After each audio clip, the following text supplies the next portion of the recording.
We are Looks like talking with Brian. Brian in Hawaii on the topic of Aloha. topic Good is afternoon. conscious realism. How do you do? How do you do, Brian? Doing well. Doing well. We have a Which island are you on? hurricane, but I think it headed north of us. So we're doing good. Oh, nice. Do they call them hurricanes in the Pacific? They do. So if they originate from the Eastern Pacific or the Central Pacific, we call them hurricanes. If they come from the West, which they normally never do, I think they're cyclones or typhoons. Okay, too complicated for me already. Let's go into your topic of choice. I'm calling about conscious realism, which basically posits that the objective reality that we all experience actually consists solely of conscious agents, that the physical world is in fact real, but it's only real as a user interface for those agents. So think of hybrid simulation theory, but not a simulation of an alien species or a simulation of something other than us, but a simulation of consciousness itself. So the idea is that consciousness is in fact fundamental to our reality, and without consciousness, there is no reality. And there have been some tests that we have done that have demonstrated before you that get this may too be far, I think we need to define what you actually mean, because I have no idea what this theory posits. What would be the difference between like the problem of solipsism and what you're positing? Because if our reality, the only reality that exists is being generated by our minds, it sounds like we could very well be brains in a vat. This is a little different than that. I think that the implications of this theory can lead to many different places, and that is one of them. And so in that sense, it would be more like The Matrix, which would be more of a documentary than it would be a sci-fi novel. But that's only one way to look at this, right? Okay, so let me make sure sure. Sorry to interrupt. I'm trying to I want to ask the right question so I know what you're talking about before you go on a long string of explanations. So do you believe that there is a deity that is external to my mind that created all things? Well, this theory doesn't go to that level. It just says that consciousness itself is the ultimate framework of reality, meaning that consciousness is not a deity. It's not a person. It's not a thinking agent in the sense that we are as humans, but it would be the ultimate hive mind agent that would be. So you don't believe in God? Yeah. Not God in a traditional sense, in terms of like a theist God, like an Abrahamic God or an Eastern religious. It would be more towards, I think, the Eastern religions, right, as the Brahmin, right, or the Buddha who awakens to himself, right, or maybe even the Gnostic Christ who saw everyone as himself. But that is, again, it's not necessarily what this is. This is more leaning towards science and naturalism to try to get to maybe that theory of everything or a philosophy of everything. So God, but not in a kingly sense. God in an encompassing all that is sense, right, as consciousness. Okay, so if I understand, then it sounds like there's no external reality. It's just our consciousness creating reality for us, but somehow all of our consciousnesses are connected so we can interact with each other in some sort of Christ consciousness hive mind? I wouldn't call it a hive mind, and I wouldn't call it Christ consciousness. I think those are derivatives of what maybe this theory of everything would implicate, but those are completely different things. This is because we know today, right, from a scientific perspective, there are no known outside physical structures of the universe, right? Because the universe, as we know by definition, I think you will agree with me, encompasses all of existence, right? So if that's true, then there is by default nothing outside of the universe from a naturalistic physical perspective. However, we have discovered Well, things such as the Hercules Corona I mean, Borealis Great it Wall, is which it is possible to use universe in an alternate way. Some people would refer to multiple universes, because the universe theoretically could just be like the existence of space, time, and matter, right? So if you've got a barrier or a boundary to space, time, and matter somewhere, and then another one elsewhere, or even nested universes, you can get to multiple universes. But I would agree with you that, like, colloquially speaking, when we say universe, like, I'm just willing to agree with you that when I say universe, I just mean everything that exists. Isn't that right. cosmos? I draw a distinction between universe and cosmos. Yeah. Yeah, and I think that that's a fair distinction here.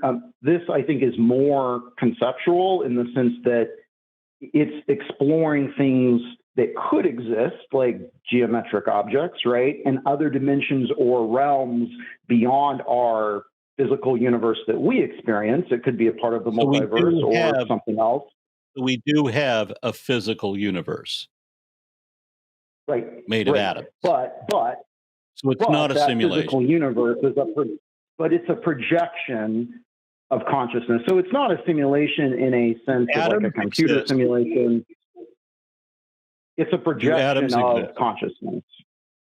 Yes, Atoms but only as a exist, yes, they do, but they're but as only a a projection of projection of consciousness. cosmos, which they're only the projection of the consciousness, which means they don't exist.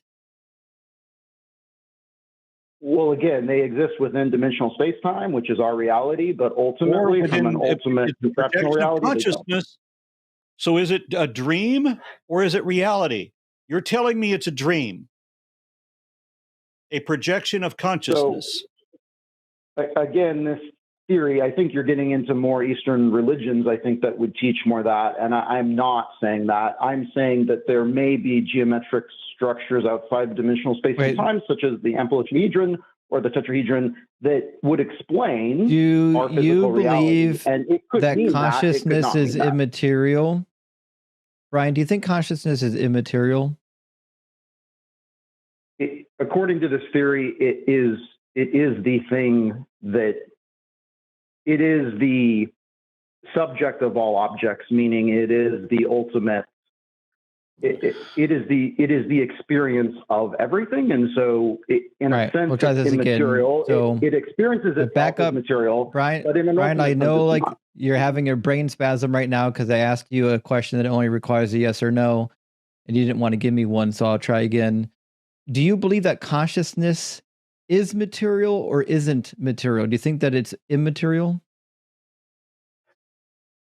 I would say it's immaterial because it is the Okay. foundation of the projected Okay. material world. So at a Great. very Fantastic. foundational Okay. sense, it So would be immaterial. I just needed the yes or no. Okay.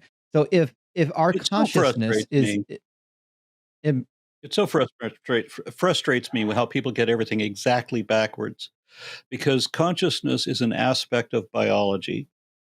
Biology is the basis, or excuse me, there's physics, which is at the basis of biology, and biology is subordinate to physics, and then consciousness is subordinate to biology.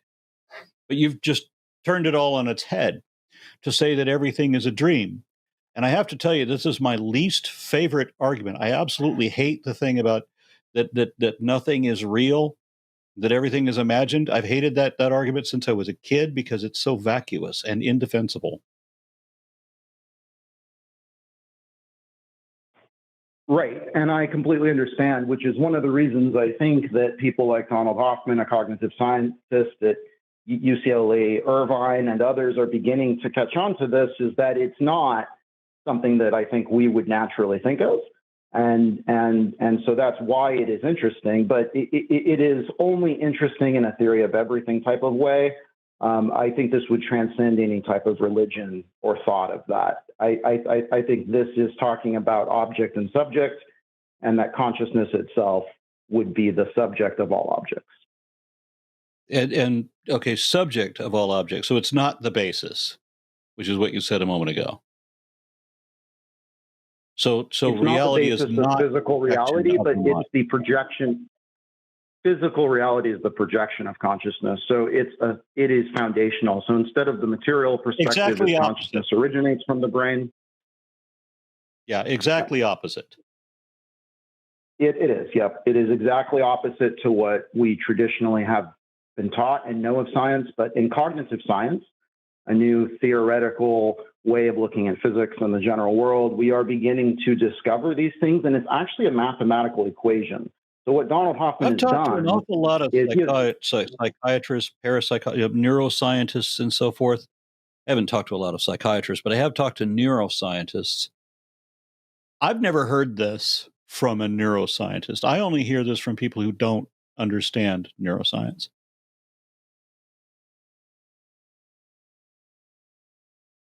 right, and it's a theory, and this is generally pretty new. The Case Against Reality was one of Donald Hoffman's first work from 2016. A lot of the stuff now, if you YouTube him, you'll find him on some different shows and stuff. But a lot of this is all groundbreaking in the sense that it's still outside of that box. As I said, you have to have a demonstrable fact. You said, "Well, this is a theory." No, it isn't. A theory is extremely well. It's a body of knowledge that includes and explains all the facts, hypotheses, and natural laws within a given a school of thought or what have you. You don't have any of that. You don't have a basic fact to observe. All you have are baseless speculation, and that's it, and that's all, and there's nothing else.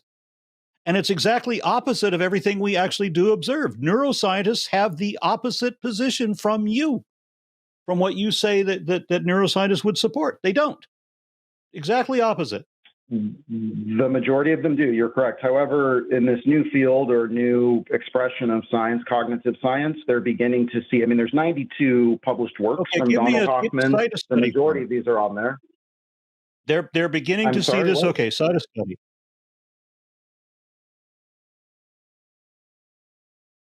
Yeah, this is not something that is generally accepted in all of the scientific community. So, can you cite a study? I mean, you said they're beginning to see this. I'm thinking you can't show me a they, and you can't show me a this that they are beginning to see. I'm betting that you're going to fail all three of these. You could answer them all with a single citation of what they're beginning to see. Give me a cited study in peer-reviewed literature, which you would have if you're going to honestly make the statement that they're beginning to see this. So I know he has 92 works. I can try to pull some of those up. The actual evidence for what he's trying to promote in conscious realism is the mathematical framework that he has put together with his team, that in that framework, mathematically, they propose and seem to be almost 100% sure that there are geometric structures outside of our space-time reality that somehow interact or are the basis of our reality. How does anybody know anything about outside our reality?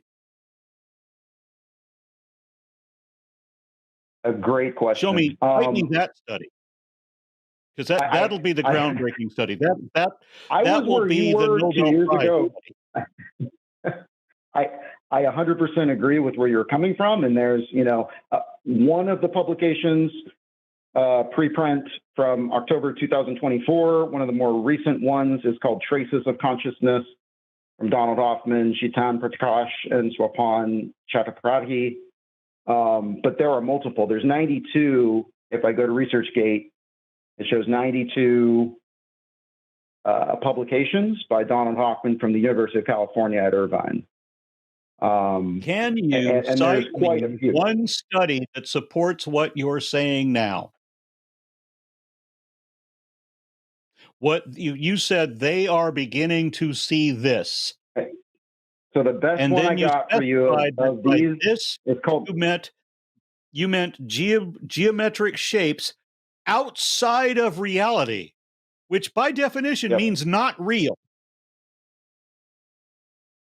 Cite me We're talking that about study tetrahedrons and amplihedrons and yeah. outside of our reality. What does it even mean to be outside of our reality? See, this is why I don't understand.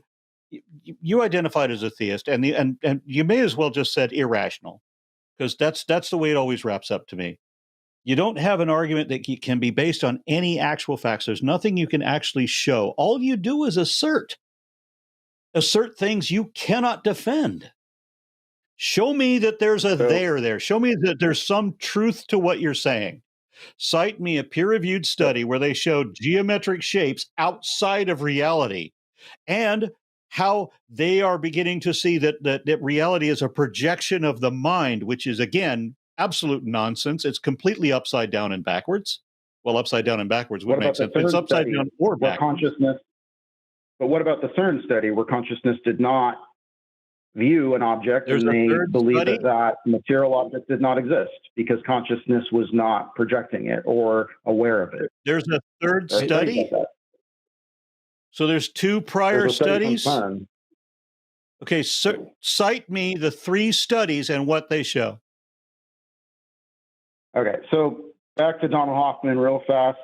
The best one that I like is Space-Time is Doomed, Time is an Artifact from January of 2024, UCLA. Okay. I have the DOI number. I don't know if that... It's called Space-Time is Doomed, Time is an Artifact. Ryan. Yes. So what Aron is asking you for is a study. What you're doing is listing publications by a single individual, and that's not what a study is. Now, I've got traces of consciousness pulled up. I actually located it, and right at the beginning of it, in the very introduction, there's bad science. I know this guy is like a really good psychologist, but he shouldn't be touching physics ever. He completely bungles the wave collapse of the double slit experiment by not understanding what it means to observe it. It literally says in the introduction to the article, but when the system is observed, its state collapses. A complex superposition of agonistic states, I will never pronounce that word correctly, becomes a single agonist state. This collapse is non-unitary and random, and that is a problem. Well, he's wrong. The reason why the observer effect collapses the wave is not because it's random or non-unitary. It's because all methods of observations that we have interfere with it. It interacts with it. And that's why it collapses. I don't know if this guy has ever collaborated with a real physicist, but I do literally every week. I do a debate show Sunday morning with a real PhD physicist, and this guy would get laughed out of the building. I have no idea why he thinks he should be talking about quantum physics. He has no background in quantum physics. This is why we started the call, and I could tell that this was quantum woo. I would pay to watch the show where this guy talks to a physicist and a neuroscientist. So Brian, the point is, like, you're looking at one guy who published something, and I get it. Like, if you read this guy's publications, it might be really convincing. But you got to ask yourself, like, this guy is now pretending to know things about fields he has no education in. And I don't see any other people that are listed on these articles and publications with him that do have relevant backgrounds in these fields. This guy's way out of its depth. And like, it doesn't take much. I'll give you an example. I studied in Bible college and seminary. I studied the Hebrew Bible, right? Do I know what's in the New Testament? Absolutely. Am I qualified to be like an expert on the New Testament? No. Are they tangentially related? Yes. But I'm an expert? No. This guy is not even close to even tangentially related to quantum physics. He shouldn't be touching it. He shouldn't even be in the same building with it. And I understand that. It's strange to me. If you look him up online and just on YouTube, he's everywhere. And there's multiple, and I'm not saying YouTube podcasts are but a lot of these podcasts gets millions and millions of views, and he's on there, and you could say he's peddling this false science, if you will, but. Yeah, Joe Rogan gets millions of views. I'm not saying it's an argument. Yeah, I'm not saying it is an argument for truth. I'm just saying I find it odd that he's getting all this traction. There's people like me, I'm not the only one, but those of us that, went to school, I went to school for engineering, not physics. So I don't, I'm not a scientist. I'm not a biologist. That's not my field, but I do know a thing or two about information systems, and a lot of the Did stuff I he hear put you? forth. I'm sorry? What? Did I hear you earlier say that CERN had done some study of consciousness? There was a study done that I remember By where CERN. there was some point, I believe it was CERN, it could have been someone, I believe it was, because this was around the time they found the Biggs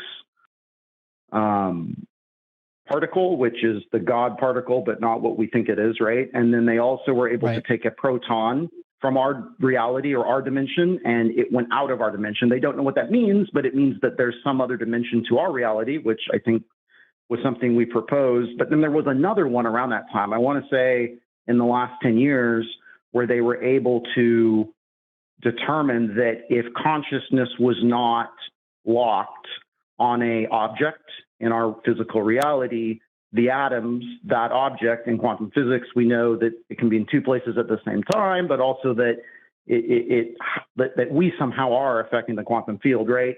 And there was a study done, and it at least appeared, or I have to be very careful here because I don't have the study handy. You but said I there was a believe study from done. what I You better read, have a citation. Right, and I have to be very careful, but what I remember reading is either they had at least suspected or had confirmed that when consciousness does not look at a object that it is focused on, that object no longer exists in that current form. It either disappears or those atoms relocate somewhere else, and that physical thing that does not have consciousness does not exist. No, physically fixing your gaze upon something does nothing to its ontology. Not even related, nothing to do with it. Yeah, I would challenge you to go all find consciousness, if consciousness does not. I would challenge you to find any peer-reviewed study for consciousness doing or affecting fuck all outside of the body, outside of the brain.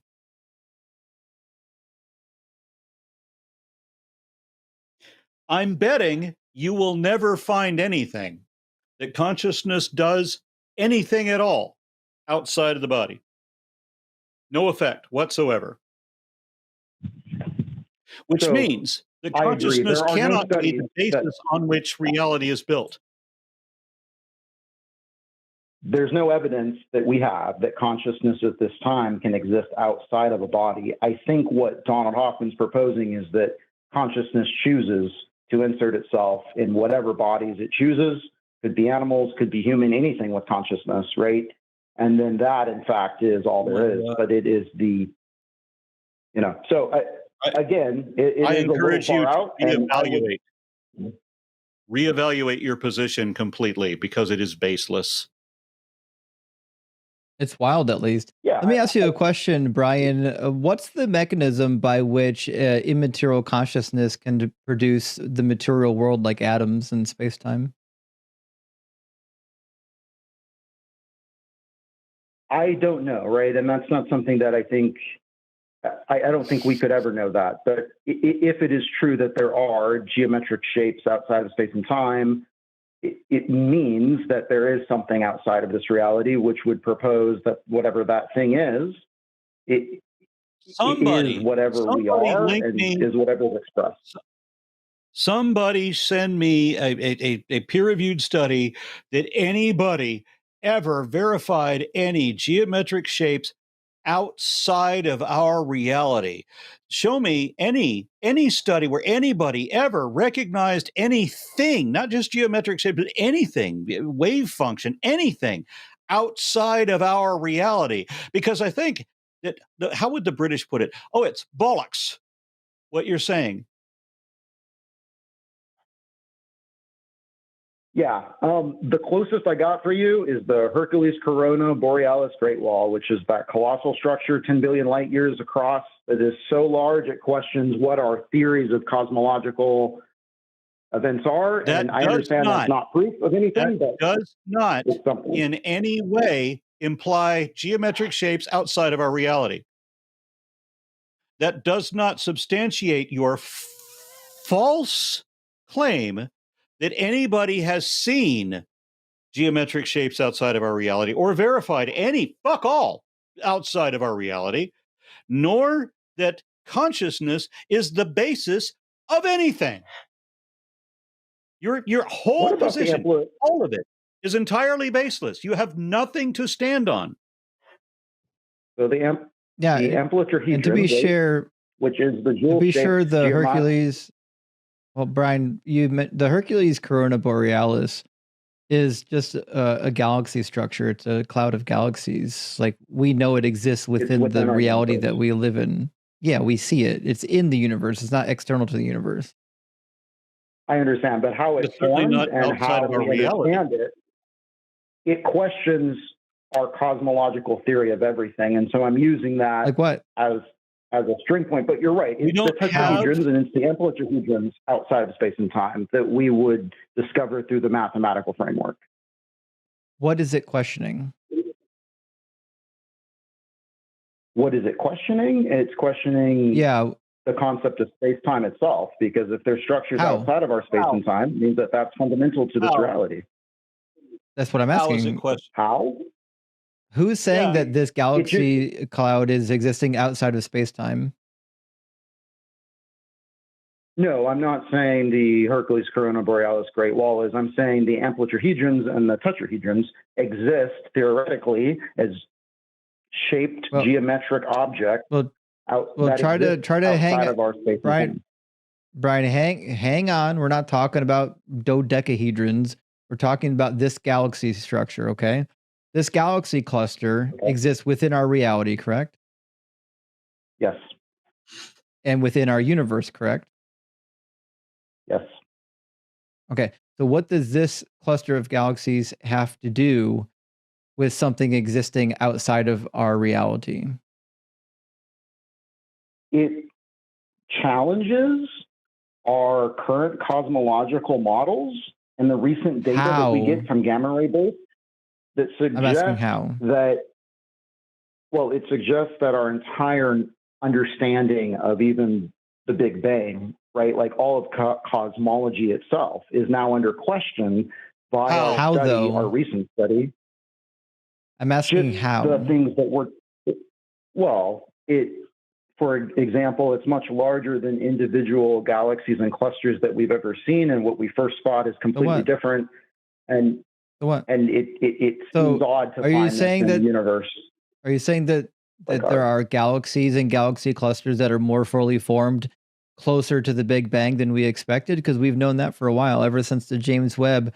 But this galaxy structure was discovered way before the James Webb. We knew about this way back in like 2012 and 13. 14. I think it was 14, is when we discovered it.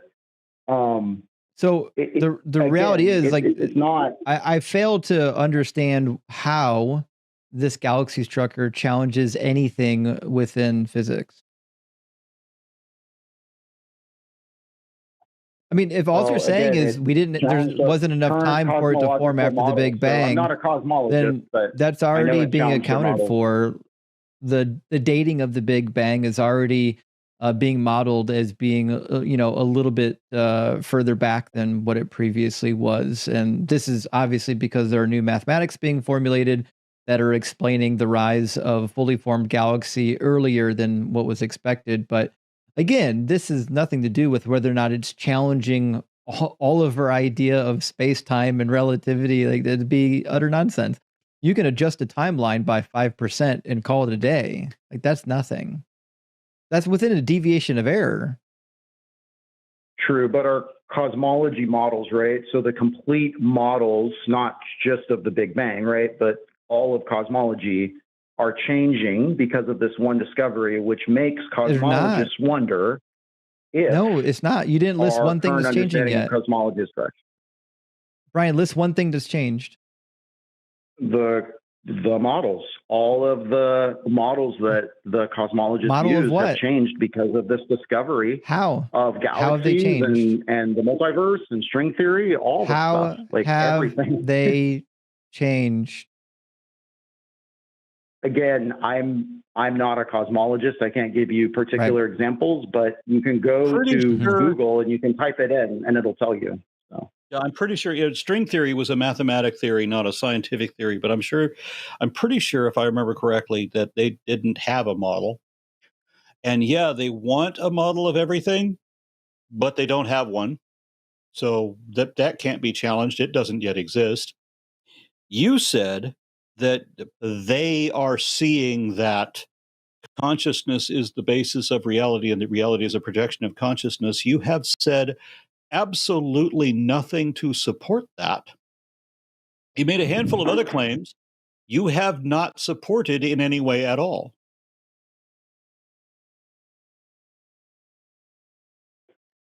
Outside of Donald Hoffman and some of the other individuals who are on his team and that have studied this, there's not a lot out there. So I will give you that there is not a plethora of peer-reviewed studies that I can point to and says, look, consciousness originates outside of the human brain. That doesn't exist yet.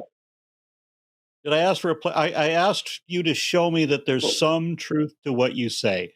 Something. I asked the for only references I have are Donald Hoffman's 92 works. I asked for a citation of a peer-reviewed study from when all the claims that you said where they, whoever they are seeing this, whatever this is. I asked for that little bit of clarification. Give me the cited study for what you're claiming. Any of what you're claiming. And so far, nothing.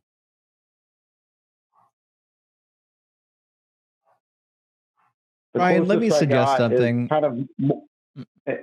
Yeah, just to answer his question, it's not final, but the closest is from PubMed from February 24th of 2022. It's titled, What Neuroscientists Think and Don't Think About Consciousness. Again, I think it's not conclusive, but Peter D. Kitchener and Colin G. Hills are the ones. It was published on PubMed on February 24th. Yeah, it's the PubMed. It's the Frontiers in Human Neuroscience. It's the Frontiers in Human Neuroscience. Yep. Okay, give me the title again. It's called What Neuroscientists Think and Don't Think About Consciousness by Peter D. Kitchener and Colin G. Hills. Okay, and this is peer-reviewed. I don't think this is yeah, it is. It's on PubMed, but it's not. Here's the problem with me referencing this. I'm going to give you a warning: is it doesn't. I don't think it's the slam dunk you want, and it's not. So it's. I'm not asking for a slam dunk. I'm not asking for a plethora. I'm not asking for a slam dunk. I'm asking for any truth at all. So, what neuroscientists think of?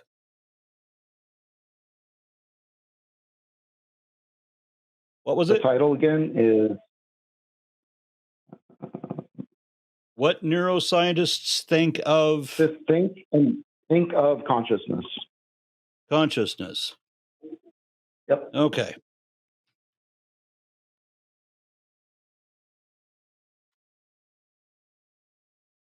I just want to look at it. I will read it at my leisure later, and I will probably make a video about it after this.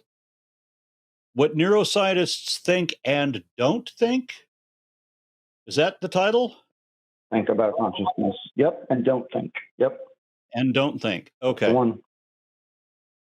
And all again, right, I will read this I at my see it leisure more of after. a discussion. It's not conclusive. So I hate to use this as that source. My official response to you is there is no, from my understanding, apart from the works of Donald Hoffman and his team, there's nothing out there that's peer-reviewed, even on PubMed, that says consciousness originates outside of the brain or is not originated from the brain. There's nothing that I've found. Why did you give me this citation? I find this fascinating. Why did you give me this citation? If you tell me now that it doesn't say what you said it would, why do you even hold the position that you claimed at the onset? You said there's nothing to support. It was one of the pieces of evidence that I used to come to the conclusions that I'm coming to. Right. Let me just make sure I'm clear. Let me make sure I'm clear on this. One of the assumingly multiple pieces of evidence, meaning facts that we can objectively verify, is that nothing supports your position at all. That's one of the pieces of evidence, that nothing supports your position whatsoever. Is that really what you're saying? as I said, it doesn't. It's not. It's. I So would yes, not use this. nothing supports your position, and that's one of, because apparently you have more, one of the facts and evidence is that nothing supports you. My gosh, what would be your second evidence? Well, and I feel so bad here, keep talking about Donald Hoffman and his publications, but this is a UCLA professor, this is an MIT graduate. Are you getting paid by Donald Hoffman? What is happening? I am not. Are you like an affiliate for Donald Hoffman? No, I am not. Let me just say one more thing. One more thing. Okay. You said one of the pieces of evidence, which is not evidence, is the fact that you don't have anything that supports you at all. And that's one of the multiple pieces of evidence that drew you to this erroneous conclusion. So give me another one of the evidence that doesn't support you. What would that be? Because you said one of. That doesn't or does? Is it nothing supports you? So give me another one. And take your time to think about that, Brian. Just take a minute, take a deep breath, try to think of what the best source is, because we don't want 100 of them. And while you're doing that, let me read you a snippet from the conclusion of the first study you cited, which is in contradiction to what you said. It says, what is proposed here isn't an electromagnetic theory of consciousness, but a case for why a theory of consciousness should be sought in the electromagnetic phenomenon of the brain. It proposes that the electromagnetic as the answer to the challenge, and then it describes how they believe consciousness arrives from the electromagnetism produced by the brain.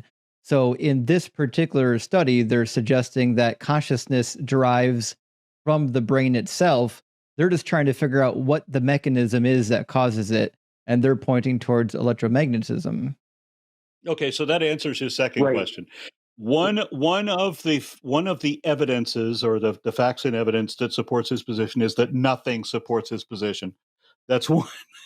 And two is that the studies he cites say exactly the opposite of what he says. That's his second one. Let me go back and do my homework. I would suggest you won this That round. would be a good idea. Let me go back. Let me do my homework. I'll be better prepared next time. And, it's 1-0 at this point, or 0-1. Fair enough. But I'll be back. That's a very good response, and I appreciate that. Yep, I appreciate the conversation. You gave it a valiant effort. Yeah. All right. Have a good one. Until next time, thank you. Thank you very much. And mahalo. Take care. Bye-bye. Hello, I'm Jimmy Snow, Pokemon Master and Executive Producer on The Line. Would you like to support a specific show on The Line or The Line in general? There are special tiers on our Patreon and in our channel memberships. You can do just that. By the way, you could consider leaving a super thanks down below. You could also like, subscribe, and leave a regular comment. All of these are great. Now, I'm going to get back to crushing loneliness, but while I do that, why don't you check out one of these?